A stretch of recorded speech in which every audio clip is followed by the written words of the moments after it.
Shantae is a great game series if you like monster babes like I do. I just finished playing all of the games and I thought to do a video ranking all of them from worst to best. Number 5. Hold on. Number 5. Shantae Half-Genie Hero has good music and the regular base game mode is fine, but other than the Risky Boots mode and maybe the Mighty Switch Force mode...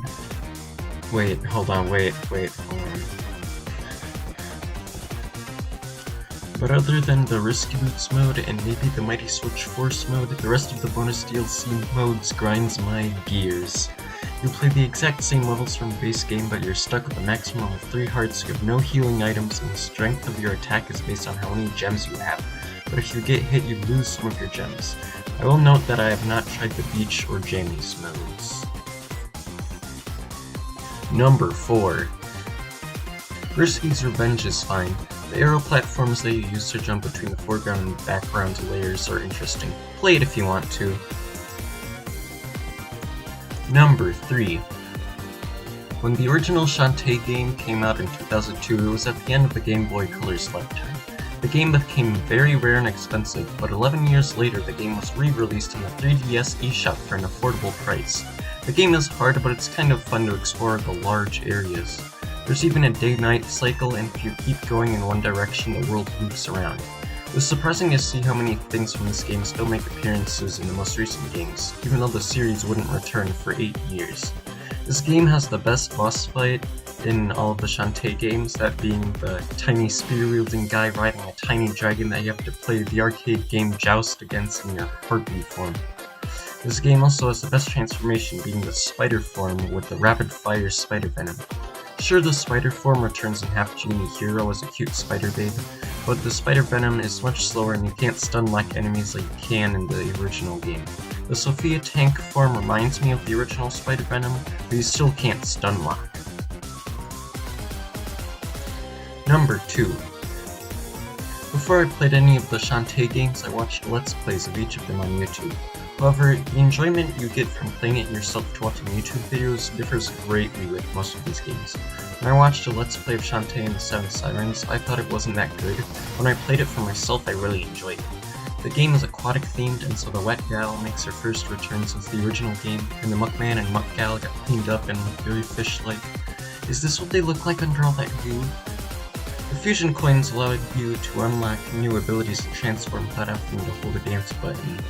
There are also collectible monster cards you sometimes get from killing enemies, and if you get enough of a specific monster card, you can equip it to get special bonuses. For example, one of my favorite cards is the Muckman card because it gives you plus 50% more hearts from food items. You also need the Jellyfish card to be able to kill the pincers and get their monster card. You can also get monster cards of the 7 Sirens by purchasing them from different NPCs with golden nuggets you can find around the island.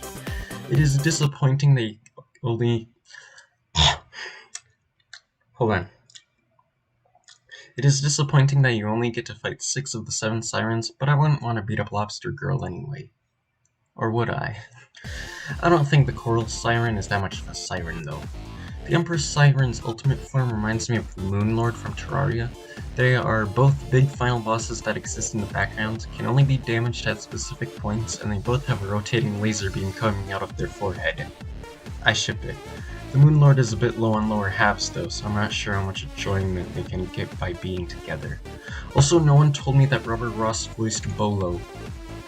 All I have to say is, could I be in the next one? Number 1. When I think of Shantae games, I think about the transformations in Tinkerbats. Like, if I had amnesia, Tinkerbats would be the trigger word that brings my memories back.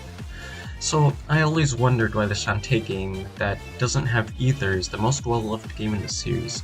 After playing it, I realized why. Shantae and the Pirate's Curse has hilarious jokes, dark moments, and great characters. In the underworld, you get to meet the silhouette of Shantae's father, Roddy Top's human self, and the 3 people you could gamble against from the original game. That is my ranking of all 5 Shantae games. If you disagree with this video, leave a comment with your own ranking. I put more effort into the script than most of my English papers. Happy Valentine's Day!